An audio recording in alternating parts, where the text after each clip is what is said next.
नमस्कार साथियों, कैसे हैं आप सब। और आप सबका स्वागत है हिंदी साहित्य के इतिहास की क्लास में।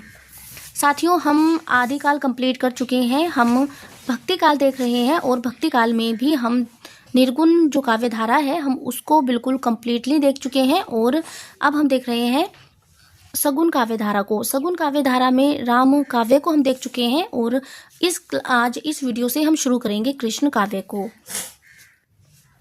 तो चलिए शुरू करते हैं। शुरू करने से पहले मैं एक बात कहना चाहती हूँ कि अगर आपको मेरी वीडियोस अच्छी लगती है, आपको यह मैटर अच्छा लग रहा है, आपको लग रहा है कि आपके काम आने वाला है, वैसे तो यह काम ही आने वाला है। इतना डीपली आपको कहीं और नहीं मिलेगा जितना आपको मेरी इन क्लासेस में मिल जाएगा। और YouTube पर इतनी डीपली क्लासेस नहीं है, अगर हैं भी तो वो सारी क्लासेस आपको नहीं मिलेंगी। अगर आप इस रिवीजन में मेरे साथ जुड़ना चाहते हैं तो आपका स्वागत है। तो चलिए शुरू करते हैं। सबसे पहले हम देख लेते हैं कृष्ण भक्ति काव्य धारा की परिभाषा को। भक्ति काल में जिन भक्त कवियों ने कृष्ण को विष्णु का अवतार मानकर उनकी उपासना में काव्य रचना की, उनके द्वारा रचित काव्य कृष्ण भक्ति काव्य धारा के नाम से जाना जाता है। अब देखते हैं कृष्ण भक्ति काव्य धारा के संबंध में विशेष तथ्य क्या हैं। सबसे पहले तो कृष्ण शब्द का उल्लेख सबसे पहले ऋग्वेद में मिलता है।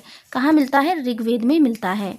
किंतु ये कृष्ण महाभारत व हिंदी काव्य में चित्रित कृष्ण से अलग हैं। ये केवल एक ऋषि थे जिन्होंने ऋग्वेद के कुछ सूक्तों की रचना की थी। इसमें जितने भी विशेष तथ्य दिए गए हैं सभी मोस्ट हैं। विष्णु के अवतार के रूप में वसुदेव एवं देवकी के पुत्र के रूप में तथा हिंदी काव्य एवं महाभारत में चित्रित कृष्ण का उल्लेख सर्वप्रथम छंदोग्य उपनिषद एवं उसके बाद कौशितकी ब्राह्मण ग्रंथ में मिलता है। कृष्ण की प्रेयसी के रूप में राधा का उल्लेख सबसे पहले गोपाल तापनी उपनिषद में मिलता है। संपूर्ण कृष्ण भक्ति काव्यधारा का आधार श्रीमद्भागवत पुराण है। इस ग्रंथ में राधा का उल्लेख नहीं मिलता है।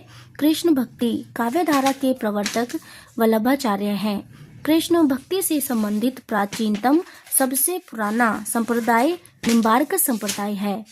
हिंदी में कृष्ण को काव्य का विषय सबसे पहले विद्यापति ने बनाया।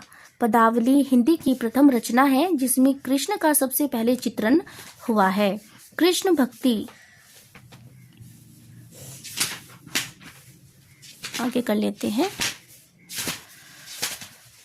कृष्ण भक्ति काव्य धारा के प्रतिनिधि कवि जो हैं वो सूरदास हैं। और अब देख लेते हैं कृष्ण भक्ति काव्य धारा की प्रवृत्तियां या विशेषताएं। कृष्ण की विष्णु के अवतार के रूप में प्रतिष्ठा, कृष्ण के लोकरंजक रूप यानी लीलाओं के माध्यम से आनंद देने वाले लोकरंजक रूप का चित्रण है। वात्सल्य एवं श्रृंगार रसों की प्रधानता है। मुक्तक एवं गीति काव्य की प्रधानता है। राग रागनियों की प्रधानता है। ब्रजभाषा का प्रयोग है।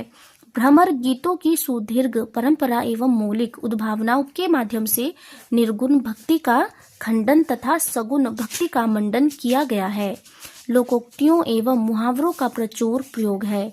तत्कालीन लोक संस्कृति का चित्रण है। स्वांतः सुखाय आत्मिक सुख के लिए काव्य रचना की गई है। और अब हम देख लेते हैं कृष्ण भक्ति से संबंधित प्रमुख संप्रदाय कौन से हैं।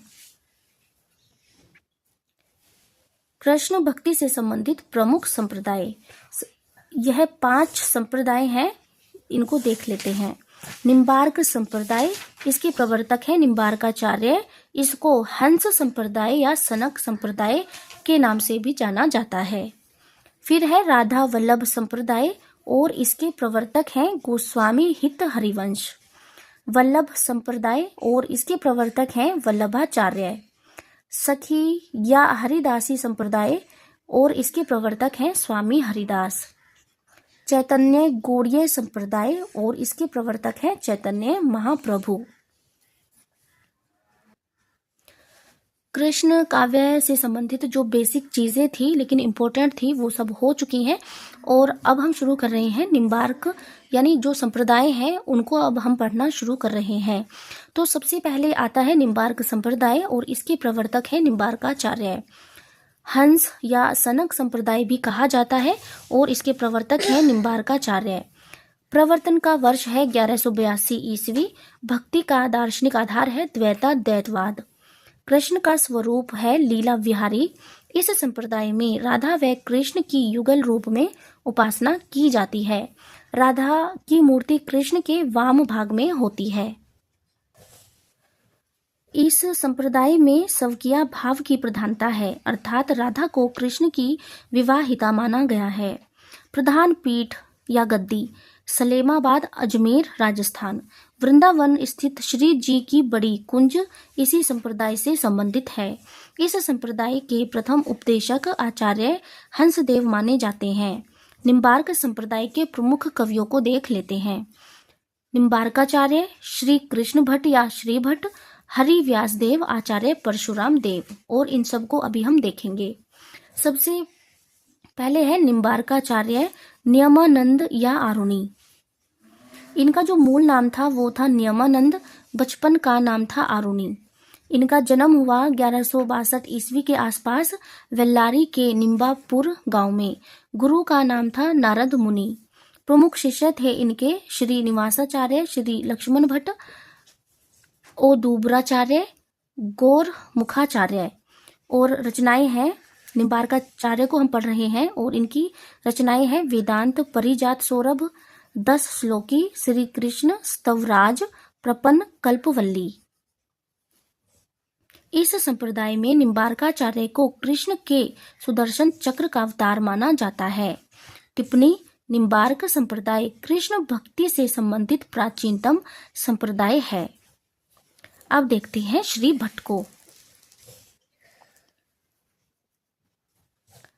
श्री कृष्ण भट्ट या श्री भट्ट, जीवन वृत्त इनका अज्ञात है। शुक्ल जी ने इनका जन्म विक्रमी संवत 1595 के आसपास माना है।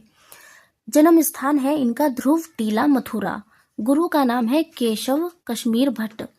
निम्बार्क संप्रदाय में इनको हितजू सखी का अवतार माना जाता है। इनकी रचनाएं हैं युगल शतक, आदि बानी। अब देखते हैं हरि व्यास देव को।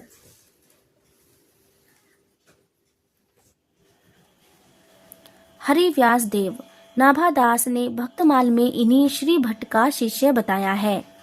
इन्हें श्री भट्ट का शिष्य बताया है। व्यासदेव के 12 शिष्य थे जिन्होंने अखाड़ों की स्थापना की। इनकी रचनाएं हैं सिद्धांत रत्नांजलि, निम्बार्क स्तोत्र, सतनाम, तत्वार्थ पंचक, पंच संस्कार निरूपण, महावाणी। महावाणी ब्रजभाषा में तथा शेष सभी रचनाएं संस्कृत में हैं। महावाणी में 5 अध्याय हैं जिन्हें सुख कहा गया है। सेवा सुख, उत्साह सुख, सूरत सुख, सहज सुख, सिद्धांत सुख। महावाणी को निम्बार्क संप्रदाय की रसिक भक्ति परंपरा का आधार ग्रंथ माना जाता है।